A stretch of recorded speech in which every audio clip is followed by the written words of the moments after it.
Did you know that the iconic Vans waffle sole was inspired by a kitchen appliance? Let's explore how this simple idea transforms shoe design.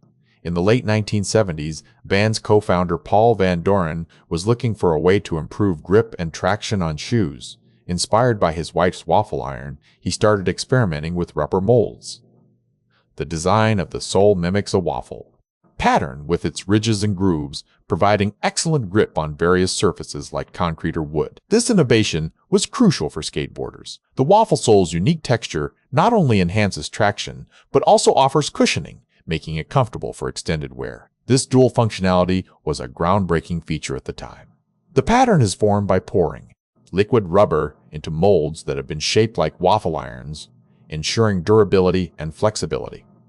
This manufacturing process became a hallmark of Vans. Beyond skateboarding, the waffle sole has become a cultural icon. It's not just about functionality, it represents a lifestyle and a community of enthusiasts who appreciate its design. So, next time you see someone in Vans, remember that their iconic soles were initially inspired by kitchen appliances. The waffle sole is more than just a shoe feature, it's a story of innovation and community. Did this inspire you to look deeper into the history of other iconic designs? Share your thoughts on how everyday objects have influenced product design in the comments.